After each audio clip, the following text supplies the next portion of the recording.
Hello, everyone. Andrew Solar-Greco here, your UUP Stony Brook chapter president. I'm sitting here today for the next installment in our oral history project with Evert Volkersz. Thank you for joining me today. Very welcome.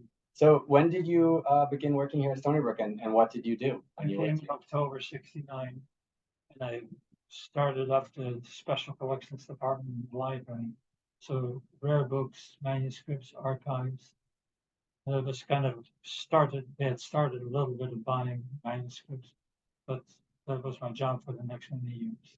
So you probably worked very closely with the research faculty who were requesting and procuring materials, and folks who were doing writing papers and articles, and probably Joel Rosenthal and those folks. Once we got the Javits papers, then more historians came in. And before that, we didn't have significant collections. Got it. Yeah, the Javits papers were kind of the first big deal, right? Absolutely. Yeah. Very big deal. Yeah.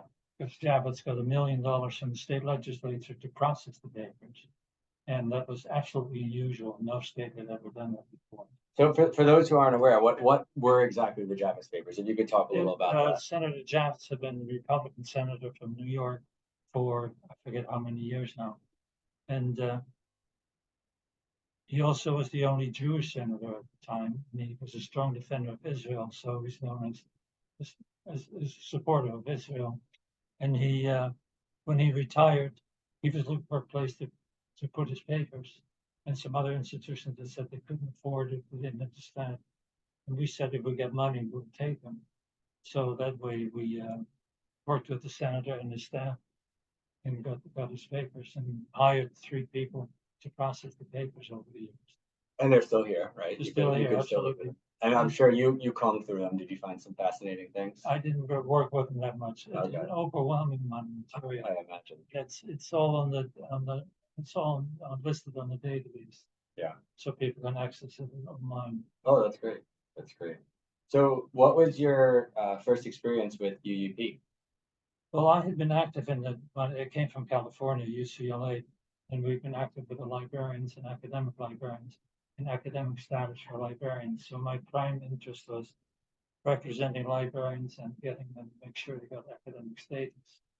So I went up to Albany a number of times to negotiate, and I think we were being stalled every time. But eventually, the librarians, have academic status, fortunately, which put them in it. On the one hand, they work in a structured environment, but then at the same time, got academic rank. So did you get that academic rank before or after collective bargaining by UUP in 1973? Probably we've got academic statements about some kind of status before, but I think we got it formalized. Was it 73? I can't remember. Yep, this is the 50th year.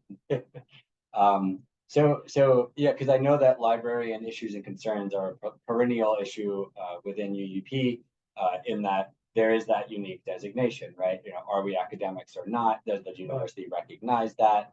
How can we make sure that our issues and concerns are recognized when we're not a conventional faculty member, but we're doing research and we're engaged in research? So what was that kind of early unionization like? Were you part of the initial unionization drive? Well, my memory is vague now. I first came to Senate Professional Association. Yeah. But I thought there was something before or after SPA, because then before UUP came along, they had a different name. I found it nice that objected to that. The SUNY United title? That's SUNY United. Yeah. Yeah. And so we went through several formations, and I can't even remember how long. I think how it went was SPA merged with another group. I can't remember the acronym off the top of my head. Became SUNY United, and then SUNY United became UUP. Okay. Yeah. So what were the SPA years like? I know there's that UUP history book that talks about some of this. I haven't read the book, but it's all kind of vague in my own mind because it always learning how to do it, negotiating with administration. It was basically hostile to what we were trying to achieve because they had to build a campus and we wanted to build a union to represent employees. So SPA was at all of the campuses or only some of the campuses? Do you recall? Yeah. Okay. I remember that was Stony Brook. or is it statewide? So when it was time to vote in 1973, your choice was AFT, AAUP, or NEA, National Education Association. Where did you find yourself at the time? What was the choice? AUP? AAUP, AFT, AFT. American Federation of Teachers, or NEA, National Education I Association. simply don't remember. Yeah. I Okay. just don't remember. Yeah. But were you when it came time for people to vote, were you going around saying, yeah, we need a union, you know, you definitely In got the to vote? library, I used to advocate it. Yeah. Because there was a fourth choice, which was no union. So But which one won? which one ultimately won was AFT. AFT. Yeah, Okay. AFT, yeah. Because we're an AFT affiliate. So when did you become more active in this UUP Stony Brook chapter? What did your activity in the early years? in those early years? Fred Levine was president. Used to meet in his office. I think that was the campus office for the time being. Yeah, that was in my old chemistry, I think. No, he was in psychology. Oh, okay. Psychology. Okay. And then the whole period is kind of vague. I went to a couple of early delegate assemblies. And those delegate assemblies, I think we rode up with the four of us in the car, Charlie Hansen, somebody else from physics, and Ken Ritt, and the driver and I. So Charlie would always hold forth the issues. Charlie had no sense of humor, but he was strong on the issues. Nothing really personal was always the issue. So what are some of the issues that were really important to Charlie Hansen? Well, I think the whole status for the professions was very undefined at the time. The promotional ladders, the review, permanent appointment, I don't think existed even at the time. So that was slowly negotiated in. So he was always Mr. Rectitude and very strong on defending working people. Yeah, I've heard that he was really on the proverbial shop floor, that he would go around, and if there were issues or injustices, he would observe, he would work to rectify them on the spot, and he would walk the campus and bring it forward. So do you have some recollections of some of those cases? No, I don't remember him ever working in the library. Well, yeah, just generally on campus. I've heard stories about what we now call Harriman Hall, which was the old physics building. No, I wasn't really close to any of that. Mm. The Charlie story that I remember well after he retired in Florida. Yeah. And he said he started volunteering for a hospital because they were looking for volunteer work. Then he realized that the volunteers were replacing paid workers. Mm. So he quit because he believed that people should get employment. Yeah. Really a principle. Yeah, I'd say. It's wonderful. That's great. That's great. So what were some of the ways that you were active in the chapter? I think you mentioned you were a delegate. You went to the delegate. I was the secretary for a period of time. Okay. In the early years, and then later on with Bill was Bill Gottfried when he was president. Picked up as secretary for him. And I'll look at home. I may still have some of the old minutes. Oh, I'd love to see that. Yeah, I mean we have some executive board meeting minutes on the shelf over there. I think the binder starts at 1979. So yeah, one day if I ever get locked in here, I'd love to review those. Okay. So what were some kind of in your time when you were active? What were some of the major battles, win or lose, that you personally may have had with management, or you observed on the campus? It came in '69, which is the tail end of years of lots of money. Yeah. And in 1970, the boom was dropped, and came retrenchment, cutbacks, budget fights, everything else like that. So a lot of the union had to negotiate to protect people, protect departments,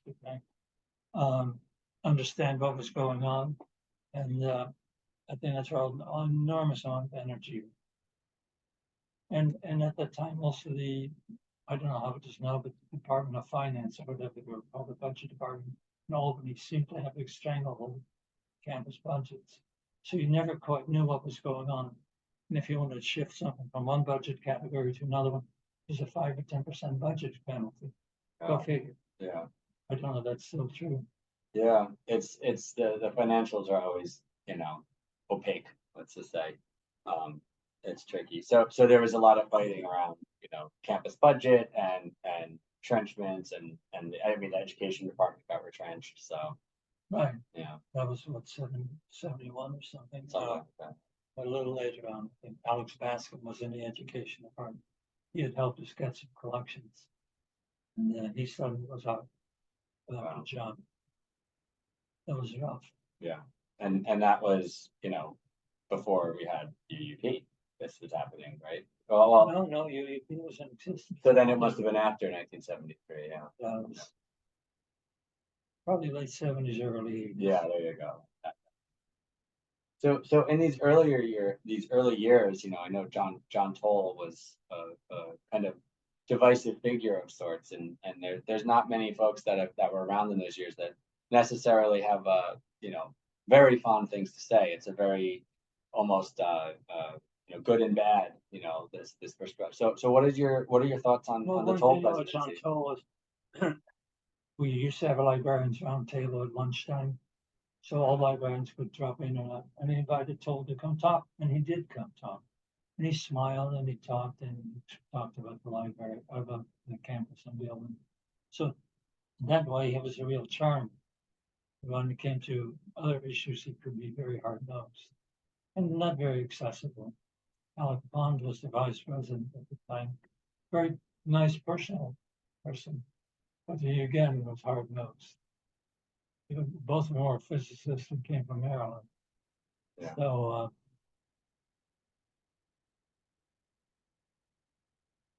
So as I said, those years seem to be largely taken in the formation of UUP, the old grievance procedures had to be set up, negotiation going on, people had various problems. So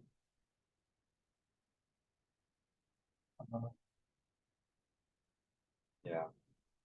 But now what about the, this kind of perspective of, there's this campus president who has to build this campus and build it as fast as possible and manage all of these things, that where university's at now is different, right? I mean, there's growth, of course, there's new buildings that are I built drove and in but today and I couldn't believe all the dorms that were built. yeah, Oh, I haven't been there for years. yeah, It's incredible yeah. how some Harriman Hall has been rebuilt.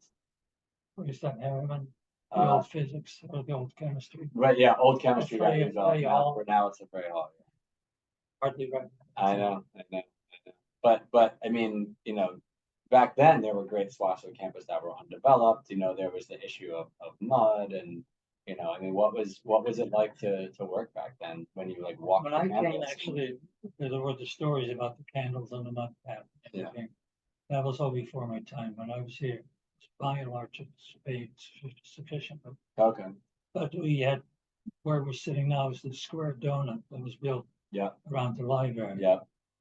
So we had to move things back and forth. Yeah. So there was a great deal of disruption, 70, 71. Yeah. A lot of construction. And So then there were other departments who were encroaching on the space. yeah. Well, look at the place now. Yeah. So what were, over your years of being active, what were some of the biggest challenges that you felt like our union faced? Although I was not directly involved at all, grievance work always seemed to be a problem. Yeah. And it was hard to tell because I was active also when John Schmidt was president. Yeah. He seemed to have all kinds of connections in the administration, but they handled grievance work very discreetly. Judy Bushnell later on also did. Yeah. Bill Godfrey also. So that seemed to be a continuing effort. And parking thing you're talking about now. That was always a thing. They encroach in various parking lots. Yes. Built the health sciences parking garage, so people suddenly had to pay up until that time. Don't think anybody had to pay. Yeah. So I believe there even used to be along Health Sciences Drive. I think there used to be parking where is now a grassy lot. That was like a free parking where the construction workers would park. and that doesn't really have much to do with it. Yeah. When it went over, usually with walk over. Yeah. No, it's a whole different situation now. Yeah. Yeah, it is. So when you were active, did you find that there might be divisions between academics and professionals, or was it Was that not much of an issue, or was there always work to be done to build that kind of unity amongst our two very different, at times, very different types of union members and workers? It always struck me that there are two different types of union members. A faculty member, to get promoted, has to do research, teaching, service, and everything else. Yeah. Whereas professionals are supposed to do their job. Yeah. So there's always kind of a tension. There's no real fights, but the expectations were so different because most faculty members do not work in a structured setting. Yeah. So did you find that some faculty might not fundamentally understand what professionals are going through, and some professionals might not fundamentally understand the pedagogical service and research-based work of our academics? I don't remember that coming up. I think the problem is recruiting teaching faculty to become active in the union. Yeah. That was one of the big problems. So Because generally the groups of people I met here and at the Delegate Assembly, academics and professionals, they seem to always get along. that's good. That's good. So yeah. So tell me about the Delegate Assembly and UUP statewide, and what your experience was there, and maybe what the chapter's relationship in your experience was like with UUP statewide. Well, the members of our campus, Mike Swai, Judy, and Arnold Wishnia, were always very outspoken. Bill Godfrey in his day would also always stand for the issues. Whereas many people wanted to start a union also as a job opportunity. You come active in the union, move up in the union. And I didn't see any of the people from Stony being that actively involved, wanting to be in the leadership. They want to be in the leadership, but they want to be on the issues, not on the job. If that makes sense at all. Yeah. So what were the rough years of your having served as a delegate? Was it in the 80s and 90s and early 2000s, or what? Very early on, I went a couple of times. Then it probably was in the 80s. Got it. Okay, so Going back 50 years. So. Yeah. So you just mentioned a few folks, right? So do you have what was your kind of experience over the years working with Judy and Arnold Wishnia? Arnold wasn't too active, but Judy at the time was very active later on. She had gotten a PhD in midlife. And it was a whole group of women with about PhDs in history. I think it was in the 80s during the women's movement. Then they started a group teaching, and she got involved. And she had this long-term commitment to unions and did research on friendship. So she was always very outspoken and very clear what she wanted to achieve, the issues. As I say, Arnold would come to the delegate assemblies, but I didn't see him being very active on the local. I just didn't have the experience. Sure. But when he was up to UUP, he knew the motions, he knew parliamentary procedure, he knew what was going on. Yeah. He would be up on the microphone as soon as. So what were some issues that he really cared about or fought for? They kind of. Yeah. They kind of gone. Yeah. Well, and you mentioned Bill Godfrey as well. So tell us about Bill Godfrey. Bill was a very cheerful, open, welcoming kind of a guy. I don't know if you ever met him. I hadn't, unfortunately. I was going to, but then COVID. Okay. No, he was very welcoming, totally non-judgmental in the sense.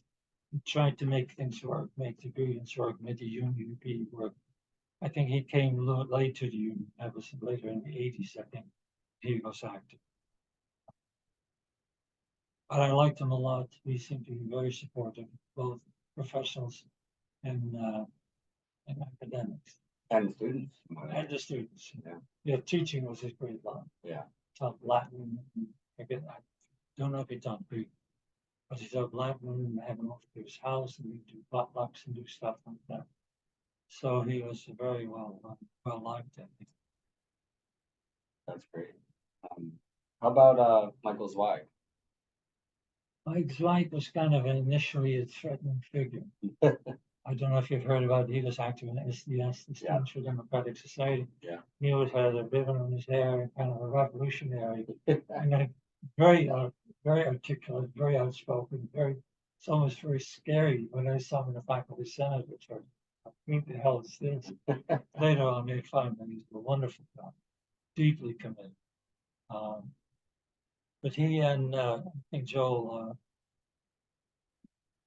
Rosenthal. Joel Rosenthal would be outspoken people in the Senate would speak and defend academic freedom, UUP, because they remember the years of the 40s and 50s when many people with academic freedom had been, the McCarthy had taken, they paid a heavy toll with academic freedom. So that's what I mostly remember, them very articulate, very outspoken, very clearly defending. Later on, I was never very active with Joel in the union. Mike would come to meetings. Yeah. Yeah. And that always go to the delegate assemblies. Yeah. So speaking of the Senate, I mean, what is UUP, what has our chapter's history been like of kind of collaborating with the Senate or the undergrad student government or the graduate students organization or any of these shared governance bodies on our campus? All I'm aware of was that the faculty at first was kind of an iffy thing. The faculty wanted to protect its rights and didn't know what the union's role was. I think slowly that warmed up and people started accepting each other and dealing with each other. So some people held offices in both. I was active briefly in the Senate for years, early years. But then as the Senate broadened its committee structure, many people were kind of overlapping. So you had people, many people do all roles. Yeah, that's good. I don't know much about the GSO. What's USG? Undergrad student government. I'm not familiar. Yeah. Yeah, the you know, I when I've spoken to Judy Wishnew about it over the years, she's stressed the importance of the Senate and the union working together and being in lockstep, and not recognizing their roles and seeing themselves as two parallel roads going side by side, you know, staying in touch and staying connected, and you know, staying in your lane, but also working together. So do you have anything? I think it was both true on this on the campus level and the state level. Yeah. Because many people, when you go to delegate assembly, it was clear they were active in their faculty senates. Yeah. Yeah. So that was, at first, as I say, it was really testing it out, trying something new. But over time, they warmed up to each other and realized they could collaborative, they were better on. Yeah. But that each had distinct roles. Yeah. Now, would you say that, you know, were there times where you saw these two bodies, UUP and the Senate at the chapter level working together? Was there something that we were able to achieve together or push back on, maybe around academic freedom or? Nothing stands out. Yeah, nothing stands out. Okay. So, you know, how about Fred Levine? You mentioned him before. What was his leadership like? What was your experience working with him? And was there any kind of profound victories or anything? You know, what's the story to tell about Fred? I think we're still in the formation stage in this year, so a lot of things was a learning experience. The best thing I remember is an expression he used if he didn't like something or didn't believe something, he said, "Did your grandmother wear combat boots?" And this was a common expression. Yeah. But he was like a typical academic. He was kind of a one-man operation. Mm-hmm. Well, most, in fact, as I say, most academics are. They're looking for a career. But he was. I thought he was good for him when he was there. Yeah. So you said you also, when you were secretary, you said under John Schmidt. So, what was it like working with John? What was it like, you know, being active working with John was, I found it easy. He was very well organized. He seemed to have many connections in the administration. So if issues came up, he said, "Well, I'll talk to this, I'll talk to that." Or he knew sometimes stuff that other people didn't know. But I thought he was very effective, very strong supporter of the professions. He was a professional himself. He was a very strong support him. And that the faculty felt confident in his leadership as well. It I wasn't believe so. good. Okay, so I remember those board meetings in all the years always being pretty amicable. yeah. What about Norm Goodman? I know he was a very influential figure in the university community and in the Senate. I have little interaction with Norm Goodman. I think trying to remember, we knew each other, and he would come to special collections at times in the library. And I don't remember his role in the union, but he was also one of the outspoken speakers at faculty senates. Yeah. What's the right thing to do? What's the wrong thing to do?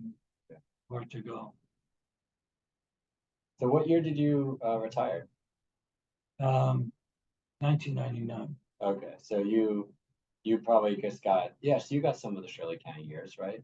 Yeah. Yeah. So we talked about Toll. So what were the Marburger and Kenny years like? What was your experience? I remember UUP had organized a bus to go up to Albany to lobby. But the Stony Brook Day. Right? Yeah. Kenny came along. Yeah. She had her own agenda. She came along and talked to people. I was very early on. She was very charming, very smart. I had no real direct interaction. Jack Marburger, when he came, kind of came back several years after Toll, as if I recall correctly. Mhm. And he kind of calmed the waters. I think his first couple of years Brought stability to things. brought stability. But when he was being interviewed, or was it? No, when he was appointed, he came to the library to tour the library and listen to people and dealt with issues. When the Javits paper came, we dealt with him also, because you deal with this U.S. senator and really goes through the president's office, and he handled extremely adroitly. Dealt with family members who weren't always the easiest to deal with.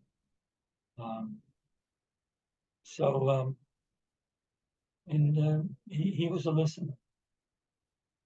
And he did call me a campus staff. It finally got to the point where people said, I wish he would do something more, but as I say, for the library, he was a good person. One year, for example, I remember, I think he put in a report, he spent 20 or 30% of his time in Albany. And so he started asking, what did he achieve? Well, what he achieved was not having budget cuts. Yeah. Which is very discouraging considering how much time he spent.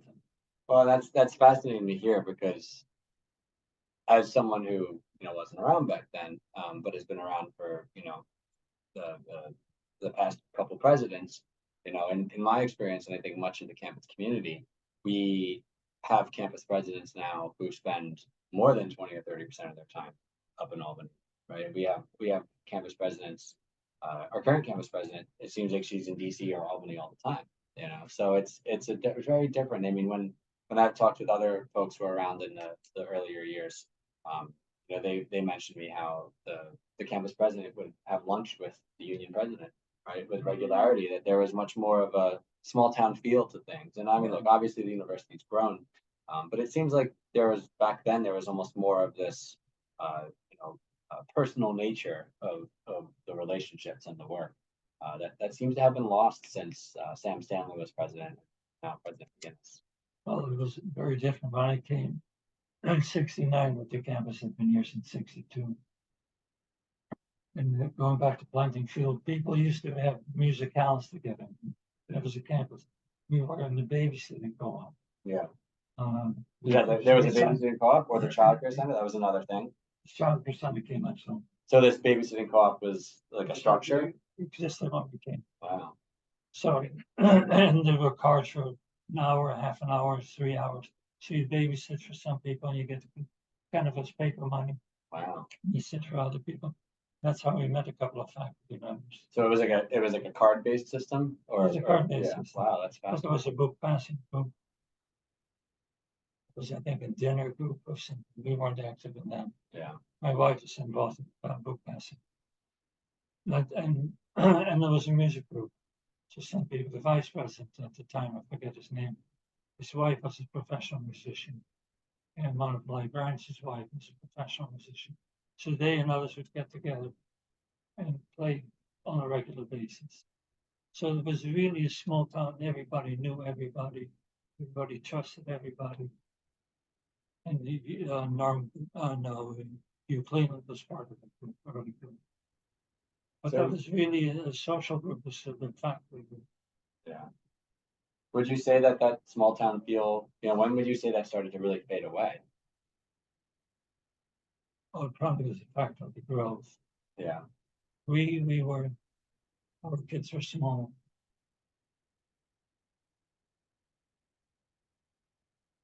Probably late 70s that I don't know when the babysitting group fell apart. Yeah. The book passing probably it got too big, I think. You said it was book passing?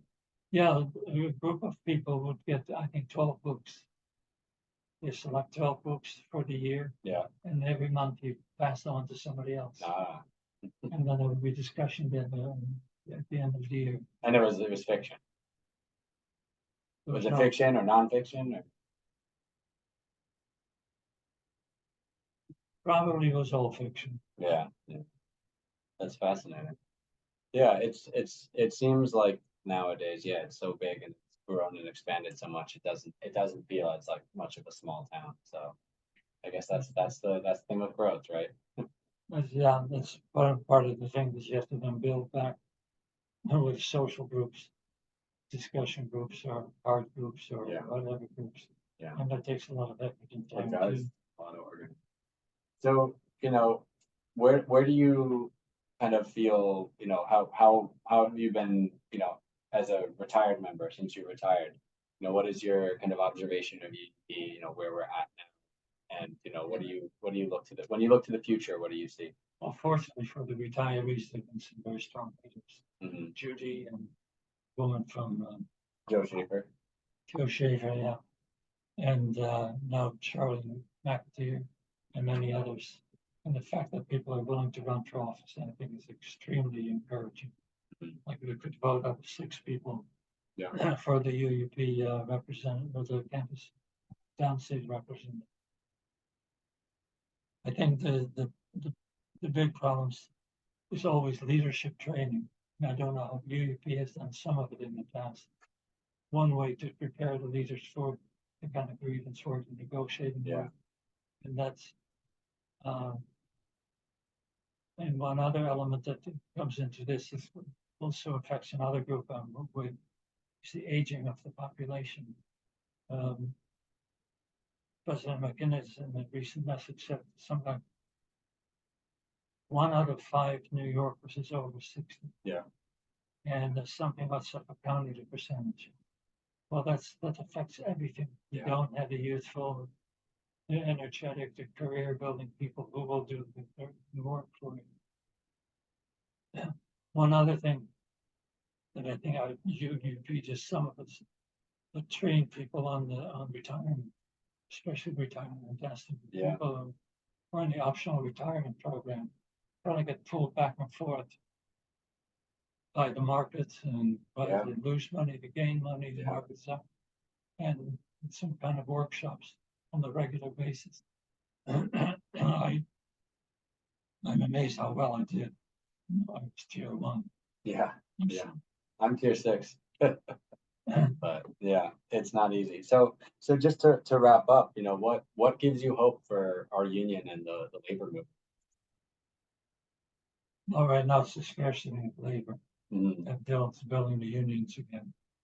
At least that's what talking heads are talking about. So the argument being labor is more scarce right now. It's more valuable. Folks are getting more exploited because there's more of a shortage of labor. So in reaction, they're organizing to have more rights. Right. And a number of companies apparently are not laying off employees because they're afraid that to lay them off won't be able to fill up when they need them. Yeah. So you think that? And I think the complex relationships that we have. I saw a contract for the last contract. I'd never seen it, the whole booklet. It used to be a little pamphlet. Yeah, I have one on the shelf over there. So the rules and to maintain that kind of membership Yeah. And you have gained what, 90% membership? We hit 90% membership. That's incredible. Yeah. Congratulations. Thank you. Yeah. Whoever did it. It's been a lot of work. Oh, I'm sure it is. Yeah. Building the team. I mean, you talked about leadership training. So you mean like leadership development, like training the next generation of leaders and Yeah, but also the existing leaders. And We existing enforce leaders, what we're doing. How do you handle conflict? How do you handle leaders? What do you do? Yeah. What are the Robert's rules? If you follow Robert's Yeah. rules, how do you use it productively? Yeah. Because you're not to use it destructively. Yeah, absolutely. That's something that comes up from time to time for sure. So do you have any last words or thoughts that you'd like to share with our audience? No, it's been good work for Stony Brook, and appreciate what UUP is doing for the continuing, the current generation. Yeah, well, we got to pay it forward because, you know, that's what you did for us, for those who came before us. You know, it's important we remember who dug the well, which is why this series is very important for me to sit down with folks like you. So thank you so much for Glad your to time. do it. You're Yeah, very welcome. thank you.